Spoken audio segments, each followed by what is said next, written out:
All right, what is going on, everyone? Welcome to another episode of Very Cold Lasagna, the podcast that houses a safe and open listening platform for casual, cold, and even the dumbest takes on the world of WWE, AEW, the NFL, and the wide world of pro wrestling and sports in general. I'm your host, DylanLasagna. Welcome to today's episode number 70 of this freezing cold podcast that's housed in the very cold fridge. I mean, it is cold after all, but it is also have the very cold, yet spicy as hell, and tasty, like Garfield's lasagna. The very cold lasagna. Today we got a good show for you all. We're going to be talking week 14 of this very wild 2021 NFL season. And I gotta say, it hasn't been cold like winter, but it has actually been very hot. It has been very spicy, like a spicy meatball. So we're going to be talking week 14 of this crazy NFL season. We're going to be talking about all the games, my winners and losers of the week, and my players of the week. And we're going to be checking in on the playoff picture heading into what should be a very wild week 15 of this season. So I got to say, as we're heading down the stretch, towards the end of this week, this week 14, the playoff picture has pretty much gone bananas. It's pretty much gone bananas. That's all I can say about that. It is pretty much gone crazy. And kind of sidetracking a bit, I do want to congratulate Steph Curry of the Golden State Warriors for breaking the all-time 3-point record. He surpassed Ray Allen to go up first place. So he's now officially the greatest 3-point shooter of all time. That's right, Maggle. Steph Curry, number one. It can no longer be disputed. I mean, either way, with or without the record, Steph Curry was and will be the best 3-point shooter ever. So congratulations to Steph Curry for breaking the 3-point record tonight, or at the time of this recording on Tuesday, December 14th, 2021, in a victory over the New York Knicks. But anyway, back to football. What was I saying? Oh yeah. Week 14. Man, in the midst of all the chaos. Oh man, Steph Curry broke that record. But anyway, it was a wild week, and it's going to continue to get wilder. It really is going to get wilder as the weeks go on. So we're going to break it down starting with week 14. But before we do, let's talk first about, the social media. We always got to start with the show with that. Make sure you listen to the show. Make sure you listen to Very Cold Lasagna on YouTube, Apple Podcasts, Spotify, Anchor FM, as well as Google Podcasts. If you're listening to this on YouTube, make sure you subscribe, turn on the notification bell on, so you'll be notified of each and every episode that comes out, as well as other videos that I like to post on here on YouTube. Make sure you give the show a thumbs up. On the audio side of things, leave a review, whether it's positive or negative, so it helps the show out. And follow the show on Twitter and Instagram at Very Cold Lasagna. So let's now talk about week 14 of this very, very wacky 2021 season. Yes, this season has been pretty wacky with all the twists and turns, both the playoff contenders and, the people just looking forward to the 2022 NFL draft. It's been wacky. It's been pretty wacky. Week 14, though, brought us a pretty important week for the playoff contenders. Had 3 eligible teams that could clinch their spots into the postseason. The Arizona Cardinals, the Green Bay Packers, and the Tampa Bay Bucks. The Packers and the Bucks, though, had the more complicated side of things when it came to clinching their spot in the postseason, while the Cards, all they had to do this past week was win, and they're in. The Packers and the Bucks had a chance to clinch their division this week. For the Packers, all they had to do was win against the Bears on Sunday night, and for the Vikings to lose to the Pittsburgh Steelers on the opening game of week 14 on Thursday night. And for the Bucks, they need to win their game against the Buffalo Bills, and for the Falcons to beat the Panthers, and the Jets to somehow upset the New Orleans Saints this past week. Sadly, though, spoiler alert, neither of those things happened. Other than that, there was a lot of games with playoff importance, and obviously that's going to be a telling sign of where this season is going to, the rest of the season is going to turn out. A lot of teams were also on bye. And this was the last week for bye. So after this week, bye weeks. So the last team to take their byes, the Indianapolis Colts, the Eagles, the Dolphins, the Patriots were just idly sitting by, relaxing in that cold winter onset, just watching in the midst of all the chaos, looking to see what their next move is going to be. Sadly for the Colts and the Patriots, though, they're going to be facing each other after their bye. So I don't know what to tell you there. So we kicked off week 14 with the Thursday night matchup. The Minnesota Vikings beat the Pittsburgh Steelers. They almost choked this game away, man. They really did. They actually had a 29-0 lead midway through the third quarter. But of course, they nearly screwed that up too. They allowed Big Ben to turn back into God by the end of the game. And the Steelers were very close to tying this game. But the Vikings came up with one last stand in the end zone, rejecting Pat Freiermuth, the rookie tight end, at the very last moment, and they held on 36-28. And man, the Vikings saved their season there. They really did. Then we get to the Sunday slate of games. We start with the early morning games. The Cowboys traveled to the nation's capital to beat the Washington football team and literally put the hurt on them. They literally did. 27-20, they beat up on Taylor Heineke all day, and I don't understand why they continued to put Heineke out there even when he was clearly hurt. He was clearly battered and beat up. I get maybe he wanted to be in there, but he took a really big risk in doing so. But still, there were some crazy things that happened in the fourth quarter. The Washington football team got a pick 6 on Prescott, and things it wasn't over from there. But injuries and backups were just too much for Washington to overcome against a strong Dallas defense.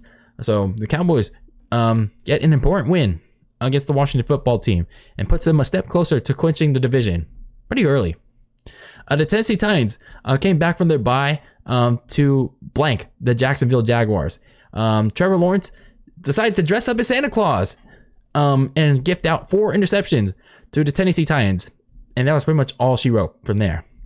The Seattle Seahawks traveled to Houston to take on the Texans, and it was actually pretty competitive early on.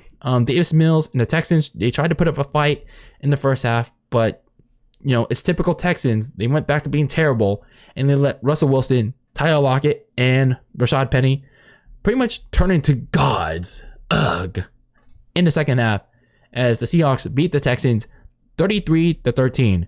Now let's see how they do next week. The Kansas City Chiefs. Oh man.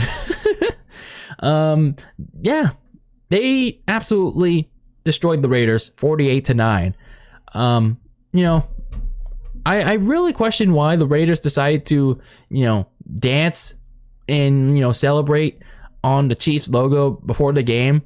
And, you never do that. Just go ask Juju Smith-Schuster of the Pittsburgh Steelers how that went last year when he did all those TikTok dances last year. Yeah, go ask him that. Go ask how that felt. And, that led to an ass whipping by the Chiefs. The pickpocketing on Josh Jacobs, the running back, on the first play of the game, that led to a touchdown. And that gave way to pretty much the Chiefs playing target practice all over Las Vegas, all game long. So, yeah, a 48-9 ass kicking on the Las Vegas Raiders. The New Orleans Saints defeated the New York Jets 30-9, and pretty much the entire box score was just Taysom Hill and the Saints defense deciding to do all of their damage on Zach Wilson and that terrible Jets defense and offense. Pretty much the entire Jets team in the fourth quarter. The entire game was decided in the fourth quarter when Taysom Hill decided to just go off. And by the way, the Jets, Jets, eliminated from playoff contention, like they were going to make it anyway. The Atlanta Falcons beat the Carolina Panthers 29-21. Man, that rebirth of Cam Newton in Carolina continued to go amazingly well with self-induced sacks, fumbles, and he also decided to get in on the season of giving with a pick 6 to the Falcons. And the Falcons mostly took advantage of their mistakes the Panthers' mistakes, mind you, to keep ground in a very crowded NFC wildcard race. So at least for now, the Falcons are alive. For now.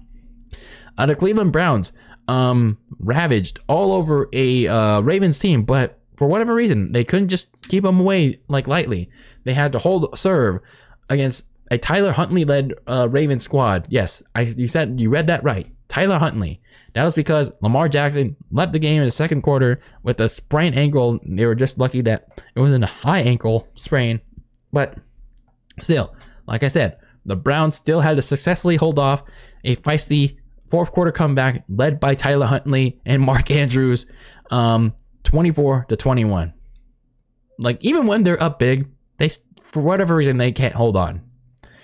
So then we get to the afternoon slate of games. The LA Chargers whooped the New York Giants candy asses 37-21. Don't let the box score fool you.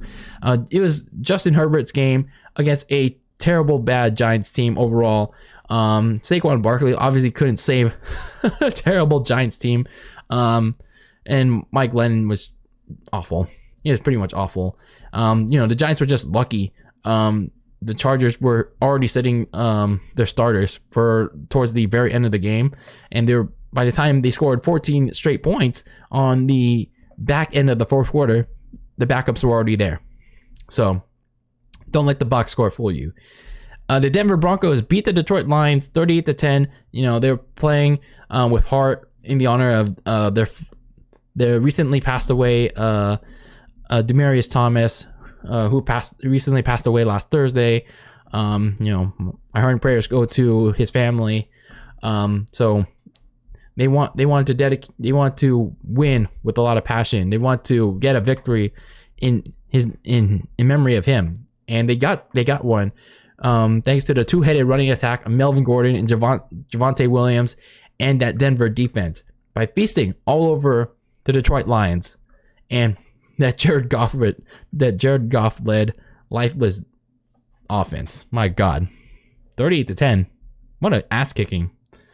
The San Francisco 49ers, in a must-win game, beat the Cincinnati Bengals 26-20 in overtime. The Bengals were having a lot of special teams mistakes, a lot of them in the first half, and the Niners took advantage of all of it, but the Bengals managed to come back by scoring, I think it was like 17 unanswered in the fourth quarter and pushed it to overtime. But Brandon Ayuk saved the day, got a touchdown, reached towards the pylon, and gave the Niners a much needed victory and a much needed push for their whatever playoff hopes they realistically have. So I mean, I gotta say, it was a good win, but okay. I guess it does wonders for your playoff hopes.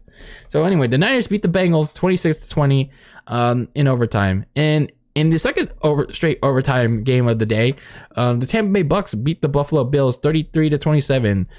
Tom Brady and company, they quickly pushed to a 24-3 halftime lead, but they choked that away really, really quick in the fourth quarter.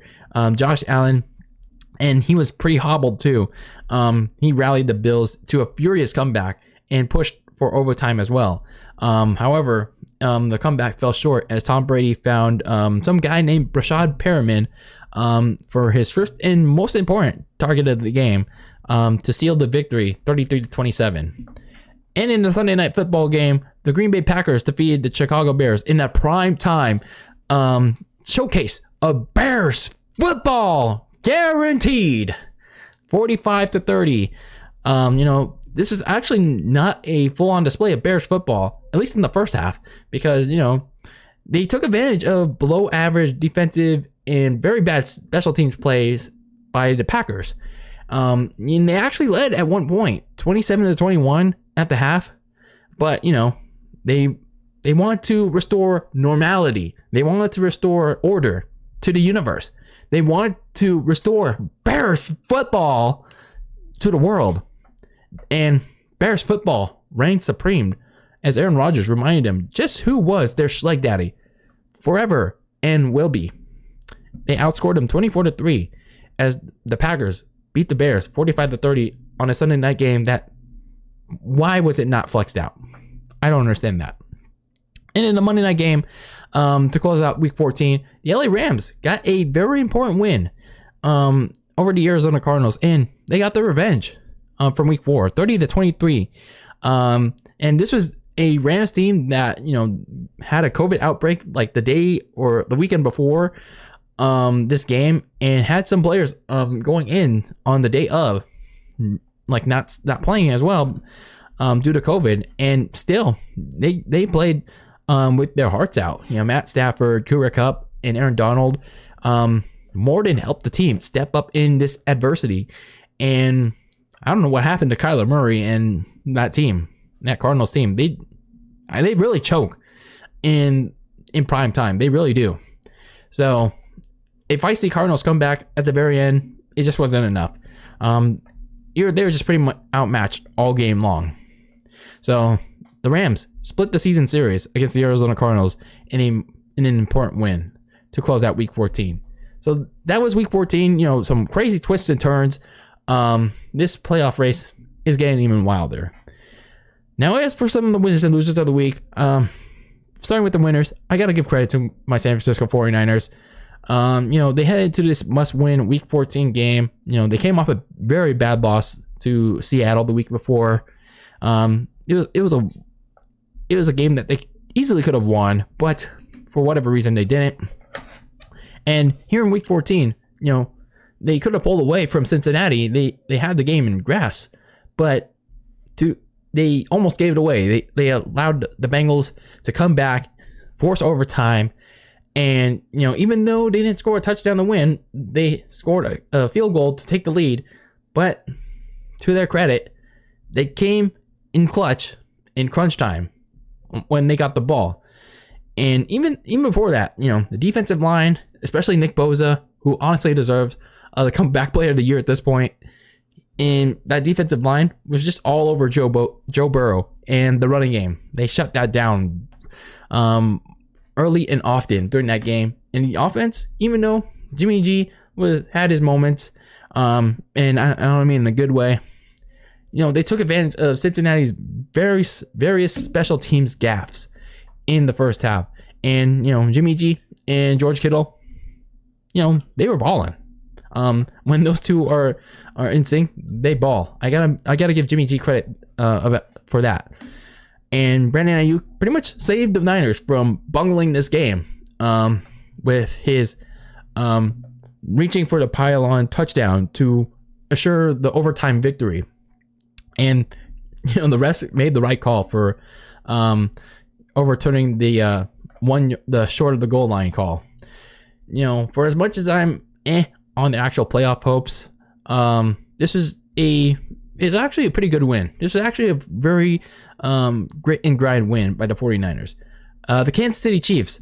Oh boy. I think the Chiefs have found their groove again. Yes, they played a terrible Raiders team, but man, they really took them dancing on their logo pregame to great offense. And in turn, the Chiefs put on probably their best performance of the season on all sides. Not just on offense, but defense as well. I mean, the defense has been playing much better football in the last couple of weeks. And yes, it was against a very terrible Raiders team that is just trying to get out of the season very quick. But they look dominant, making plays, not letting the Raiders near close to the red zone at all on most of the day. And on offense, I don't really need to say much about the Mahomes magic and the offense, even if Tyreek Hill and Travis Kelce have been less involved in the last couple of weeks. But still, I think the Chiefs, if they beat the Chargers on Thursday night, they'll taken their throne back in the AFC West. And if the cards fall right into place for them, maybe they can get that their top seed back as well. And oh boy, it's gonna be wild. The LA Rams, they were embarrassed in Week 4 to Arizona, and they were embarrassed in their last 3 games before Week 13, where they dogpiled on the Jaguars. But I mean, it's the Jaguars. Anyone could dogpile on them. But coming into this Monday night game in Week 14, they pulled out all the stops, and this was without some of the key players. And on Monday night, they really played with their hearts out. And they not only got the revenge on the Cards, they also got the season split. And they also made the Cardinals lose that tiebreaker to the Rams. And this was just also a motivating team win for the Rams. This pretty much united them. That, we may not have all our players, but hell, we can win even without them. So more importantly for the Rams, they could still potentially win this division if the Cardinals slip up in any way, shape, or form the rest of the way. And the Rams, they actually don't have a bad schedule the rest of the way. Seattle is not a big threat, even though Russell Wilson plays them close. You don't know what's going on with the Ravens, and you don't know what Kirk Cousins going to do. And then you never know with that all-important that Week 18 matchup against the 49ers. That could be an all-important game for the Rams. It could be the division. For the 49ers, it could be positioning. Who knows? Now for some of the losers. The Cincinnati Bengals. They had a golden chance to take the division lead from the Ravens. The Ravens lost early in the day before the Bengals played to the Browns. And the Ravens also lost Lamar Jackson to the ankle injury, which turned out to not be as serious as people expected. Sorry. But the Bengals were not able to take advantage of that. They gaffed on special teams. Joe Burrow was getting harassed by the 49ers defensive line. And it was just simply too much to overcome. And the Bengals have taken this loss, and they're now looking on from the outside. And it doesn't get any easier for them after the Denver Broncos game next week. They're going to be playing the Chiefs, the Ravens, and the Browns after that. So if the Bengals want to win this division, they got to start proving they can win this game on the back of Joe Burrow. Like, he's going to have to step up big time. The Baltimore Ravens, even before the injury to Lamar Jackson, this Ravens offense has been looking pretty lazy and unmotivated to drive to win games on a beatable Browns defense. I mean, once Lamar Jackson went down, I feel like Tyler Huntley made the offense look more alive than when Lamar Jackson was running it in the fourth quarter. It's so weird. It's really weird how it works that way. I don't know if it's John Harbaugh's doing or his offensive coordinator. It's like, what was going on? I mean, I get it. The injuries have really hurt this team on both sides of the ball, but I mean, come on. I mean, outside of Mark Andrews and maybe Marquise Brown, the Ravens have not been playing great football in the last month, especially on offense. Now, it gets even worse for them if Lamar Jackson can't play against the Packers, or he's less at 100% against the Packers, and he aggravates that ankle injury, and he could pretty much like end his season there. It could be really worse for the Ravens if they not only just lose to the Packers, but potentially run the risk of losing Lamar Jackson by putting him out there and potentially ending his season if he gets hurt. So the Ravens have to be careful if they want to like get desperate by saving their season by trying to win some games here. And the Las Vegas Raiders, I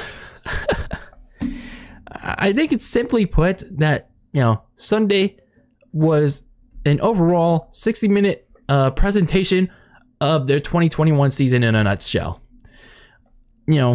There's only like two guys that are good for the Raiders: Darren Waller and Hunter Renfrow. But outside of that, this overall Raiders team looked terrible, absolutely terrible. And I don't understand why they had to dance on the logo to motivate themselves, because all that did was piss off the Chiefs. Like, you literally let the Chiefs play Madden on the easiest difficulty. They literally let the Chiefs run over their asses as if they were playing GTA, the trilogy, the definitive edition. Like, really, that's all it took for the Chiefs to destroy the Raiders on Sunday. the lack of an offensive line, Derek Carr failing to read defenses, or taking chances with non-Hunter Renfrow or Darren Waller guys. I mean, was the loss of Henry Ruggs really that bad to you guys? Really? I mean, my God.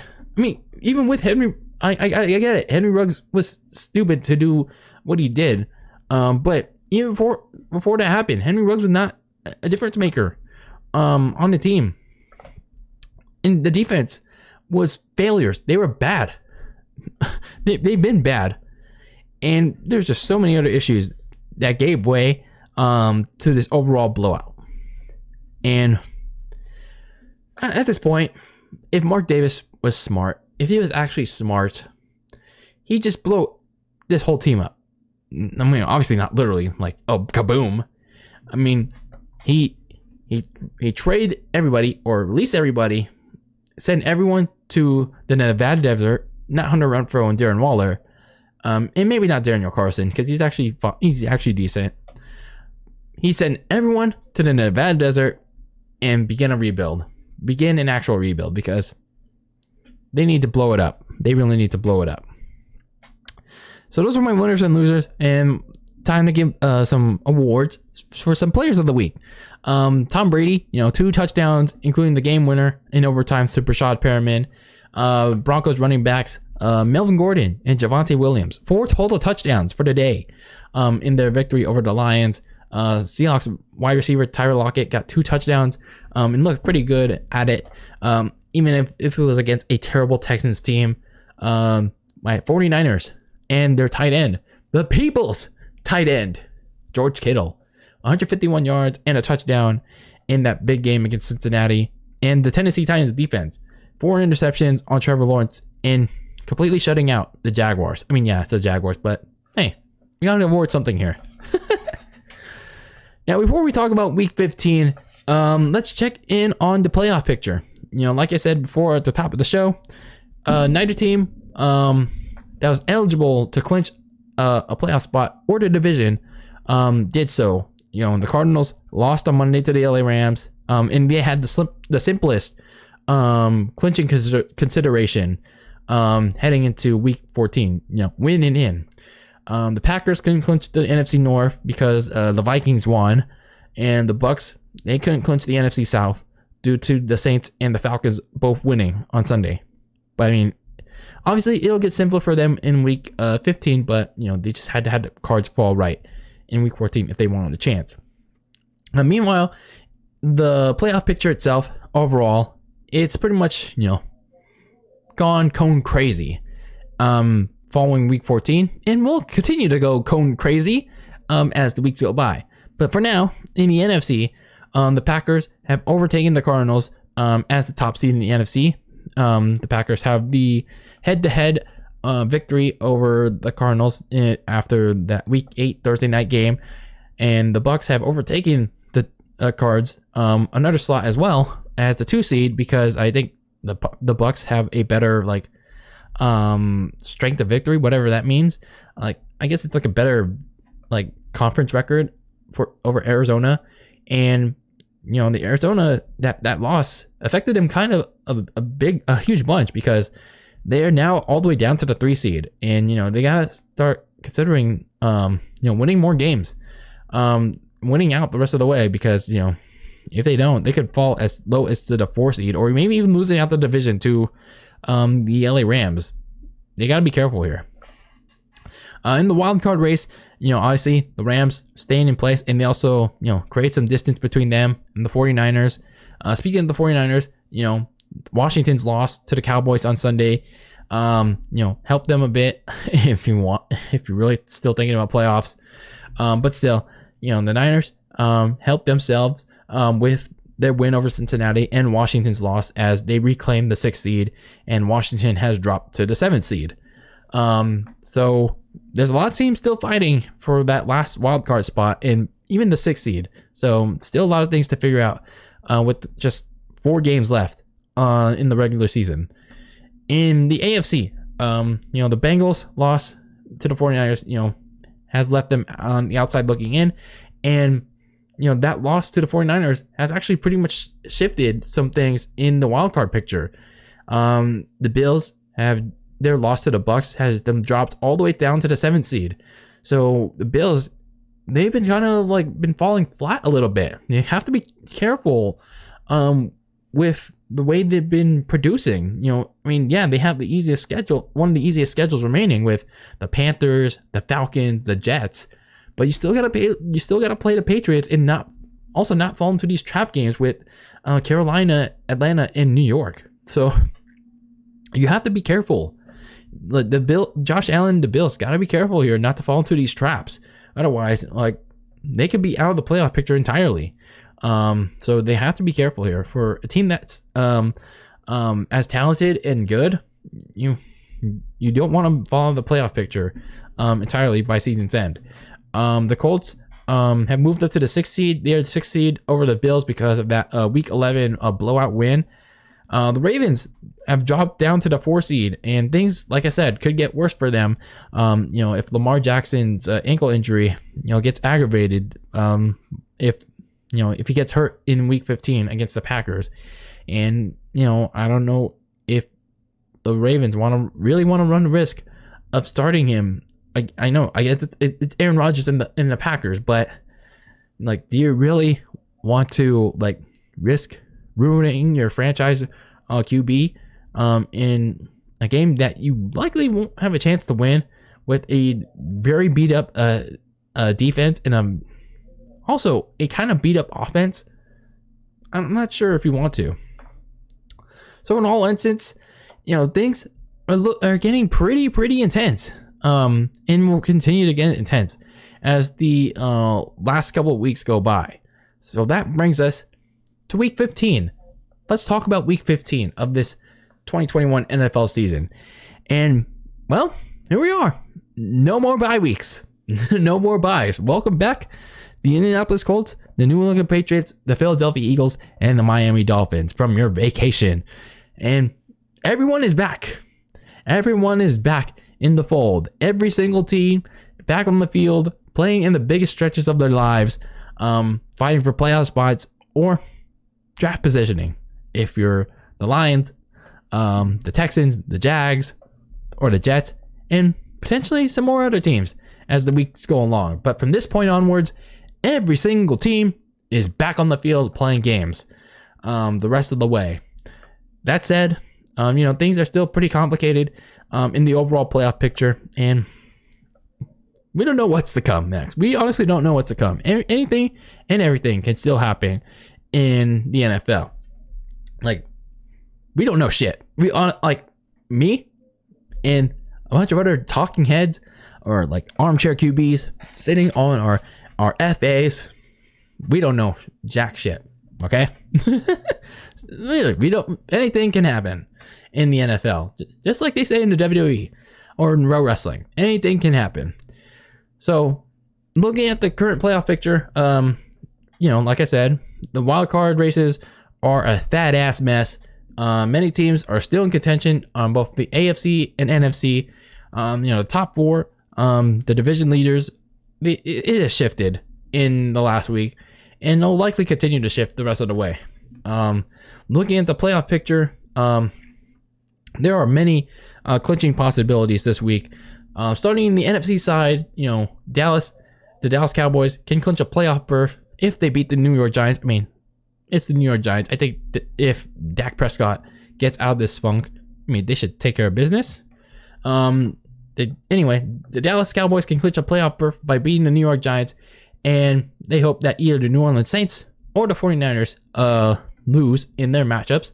The Cowboys also have an outside shot of winning the NFC East this week, but it's going to take a lot of things to happen for that to happen. Not only do they have to win, they have to hope Washington loses to the Philadelphia Eagles, and they have to have a bunch of other teams win their games as well. So it's not looking likely for the Cowboys to win the division this week, but there's always some crazy chance that they could. The Packers have a much more simpler shot to clinch the NFC North. All they have to do this week is beat the Ravens, and that doesn't happen for whatever reason. They have to hope that the Minnesota Vikings somehow lose to Bears football in Monday night. The same thing happens for the Bucks, but all they have to do literally is beat the New Orleans Saints on the Sunday night game. The Arizona Cardinals pretty much had the same win and in scenario from last week. The LA Rams can clinch a playoff berth by beating Seattle, and the Minnesota Vikings somehow losing to the Chicago Bears, and the Saints losing to the Tampa Bay Bucks on Sunday night.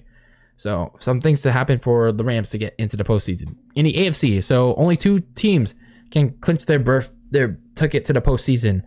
The Titans can clinch the AFC South early if they can beat the Steelers, and the Colts lose to the Patriots on the Saturday night game. Speaking of the Patriots, they can clinch a playoff berth with a win, but they also have to have a bunch of teams lose as well. So it looks like it's not going to happen for the Patriots this week, even if they win. Elimination. Currently, the Lions, the Texans, the Jets, and the Jags are already on the chopping block. So they're already looking towards April for the draft. The team that can join them next is, well, Bears football. We can finally put in Bears football on the list if they not only lose to the Minnesota Vikings on Monday night in prime time again, but if the 49ers win against the Atlanta Falcons and the Giants lose to the Cowboys, or both the Falcons and the Saints get some upset wins in Week 15. So things are going to get wild. Things are really going to get wild in Week 15. We can see some teams clinch the division, or teams get their spots in the postseason, and we can finally see Bears football get ridden off into the sunset. Maybe. So let's take a look at the matchups for Week 15, starting with the Thursday night game between the Kansas City Chiefs at 9-4 taking on the LA Chargers at 8-5. This is a rematch of a wild Week 3 matchup that saw Justin Herbert in the Chargers take a last-second victory over the Kansas City Chiefs, where you saw the Chiefs really struggle in that game. Patrick Mahomes, I think he had 2 or 3 interceptions in that game that cost them big when it mattered most. But since then, the Chiefs had returned to form, especially recently. They have returned to form at the right time. Meanwhile, for the Chargers, they have the talent in the world to, make the playoffs, but, they've just been so 50-50. They've been so inconsistent ever since that Week 3 game. Like I said, the Chargers have the talent to outduel Kansas City like last time, but I think since then, the Chiefs have returned to form. They returned to that, game-changing form, especially on defense. They have certainly played better since that last game. So I'm going to roll with the Chiefs to take the win on Thursday night. So we got some Saturday night primetime games on NFL Network. The Las Vegas Raiders travel to Cleveland to take on the Browns. However, the Browns are currently dealing with the COVID outbreak, and they don't seem so sure how many players that are on the COVID list how many they'll get in time for Saturday. They don't know how many or if any will clear COVID protocols by that time. But whatever is left, I don't think it'll be enough for them to get past a Raiders team. It's a struggling Raiders team, but still, they're just trying to get past the stench of last week's blowout from the Chiefs. So I'm going to go with the Raiders just to play it safe. The New England Patriots travel to Indianapolis to take on the Colts in the Saturday night closer of the day. 2 teams coming off the last bye week of the season, and now they get an all-important matchup in a Saturday primetime matchup, and it's an important one for the AFC playoff race. The Colts trying to solidify their spot in the postseason, while the Patriots trying to distance themselves from the Bills in the AFC race and trying to claim back their division. I think the Patriots defense has been playing pretty well lately, and Mac Jones has been taking in all the momentum from them as well. So I think this should be a game where they take over again, even with Jonathan Taylor for the Colts playing pretty well. So I'm going to roll with the Patriots.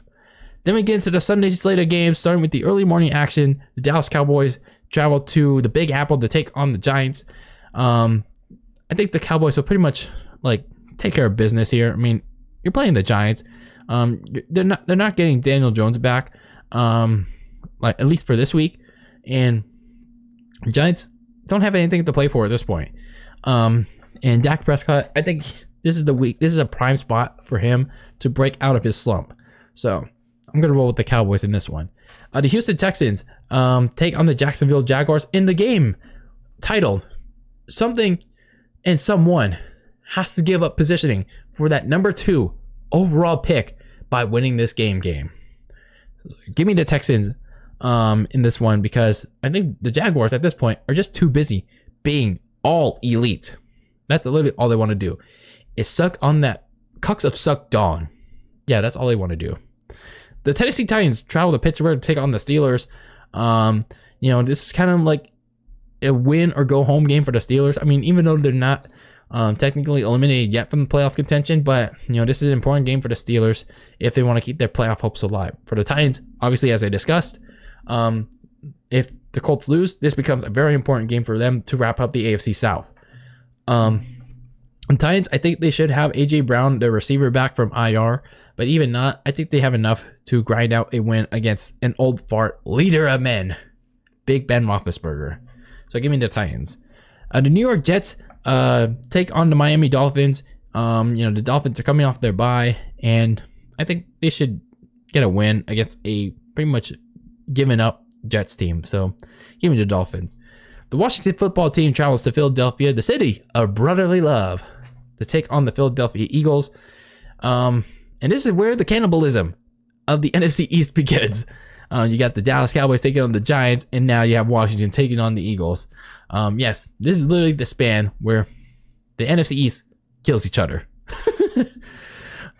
So Washington is going to travel to Philadelphia, and I'm not sure if Taylor Heineke is going to play in this one, but I think, they've been playing better than Philadelphia over the course of the second half of the season. So I think they should have enough to beat up on a desperate Eagles team. So give me Washington in this one. The Arizona Cardinals travel to Detroit, take on the 1-win Detroit Lions team. I think this should be the week where the Cardinals bounce back in a prime spot to clinch their postseason berth. And for the Lions, well, they're just pretty much seeking their alternate destiny of getting that number 1 overall pick, where they should have gotten their destiny of being the first 16-1, and then getting that number 1 overall pick too along with it. But anyway, give me the Cardinals. The Carolina Panthers take on the Buffalo Bills, and this is a game where the Bills need to get back on track. They had 2 straight bad games against the Patriots and the Bucks, and even though the Josh Allen led a furious rally against the Bucks, they still lost that game. And that was a game where they struggled in the first half really bad. And I think this game against the Panthers, where you have a circus going on between Cam Newton and PJ Walker, this should be the game where Josh Allen and the Bills bounce back in. But never discount the Bills for falling into trap games, and they got a lot of those the rest of the way. So give me the Bills, but I'm not discounting them for them falling into a trap game. Then the afternoon slate of games, the Cincinnati Bengals take on the Denver Broncos. This is an important one for both teams' playoff hopes. The Broncos, more so delusional than the Bengals. The Bengals, they have the better talent share, especially at quarterback over Denver, even though Denver has that 2-headed running attack with Melvin Gordon and Javonte Williams, and they got a better defense as well. But the Bengals just have more better talent than the Broncos, and it should help them to a victory and perhaps getting closer to taking that AFC North lead over the Baltimore Ravens. So give me the Bengals. The Atlanta Falcons take on the 49ers. The Niners, they have to be careful here. This kind of game happened 2 years ago when they were on the verge of clinching a playoff spot. And create some distance between themselves and the Seahawks for that NFC West division during their Super Bowl run. And then came the Atlanta Falcons, who were who had a losing record at the time, like bad losing record, and they came into Levi Stadium and pretty much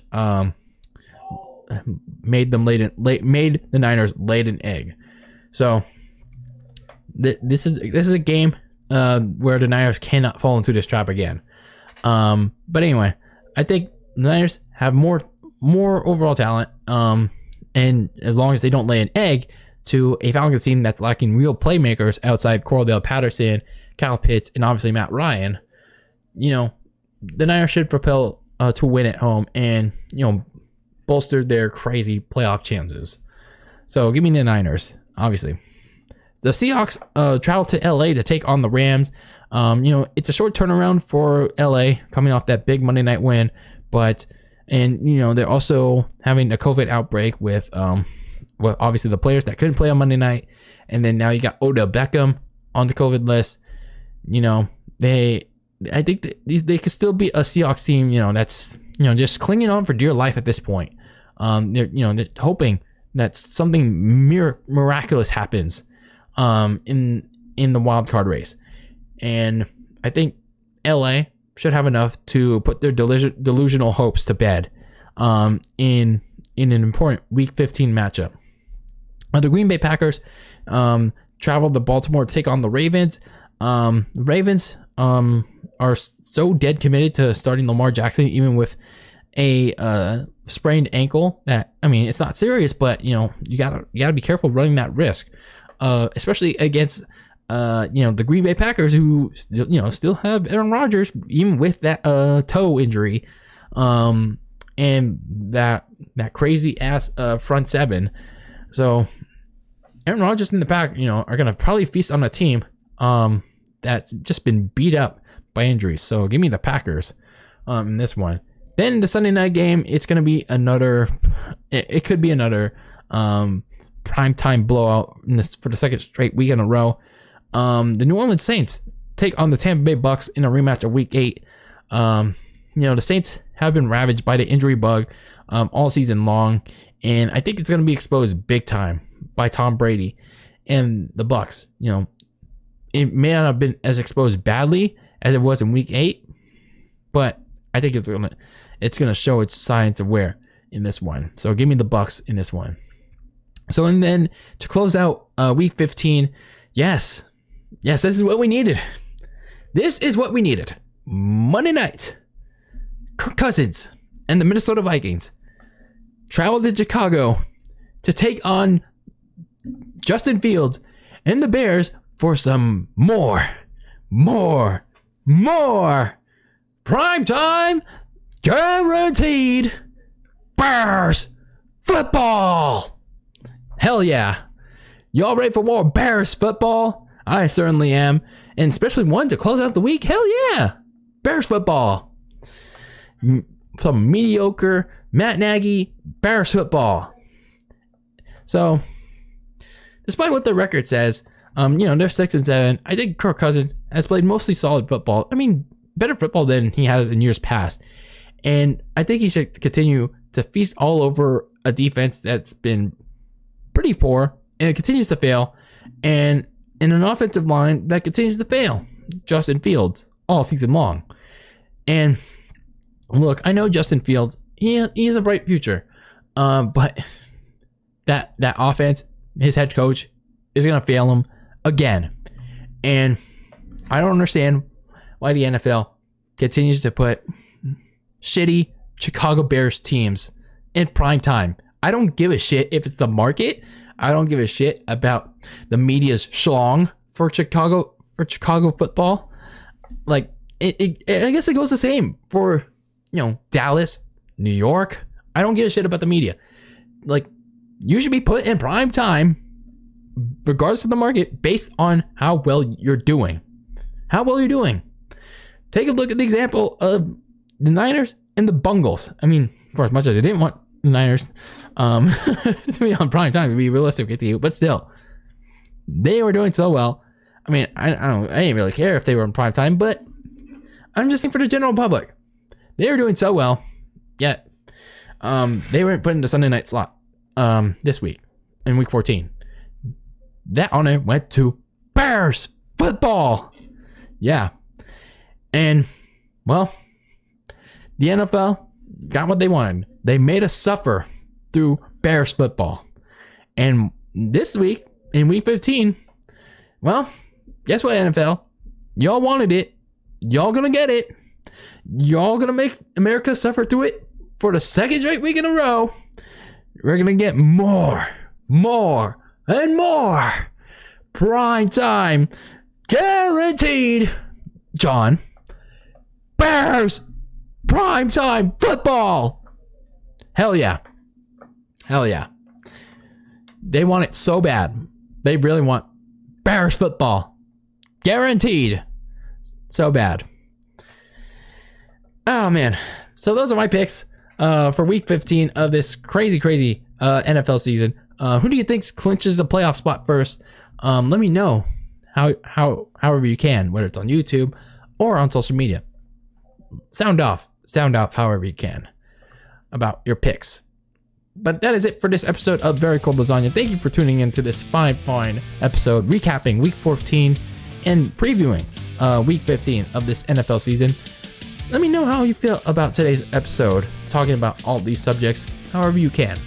But that is it for today's episode. I am DylanLasagna, signing off of the show. Make sure to listen to the show on YouTube, Apple Podcasts, Spotify, Anchor FM, and Google Podcasts. Make sure to follow the show on Twitter and Instagram at Very Cold Lasagna. And as always, keep that lasagna very cold in the fridge with your takes on the world of pro wrestling and sports. Very cold in the fridge with that spicy, yet very cold lasagna. That, good as Garfield.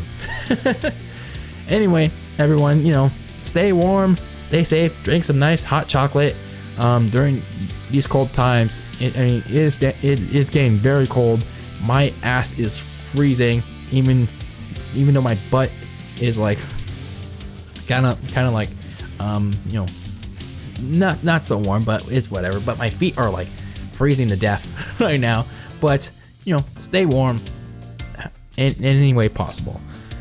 Anyway, that is it for now. Until next time, peace out.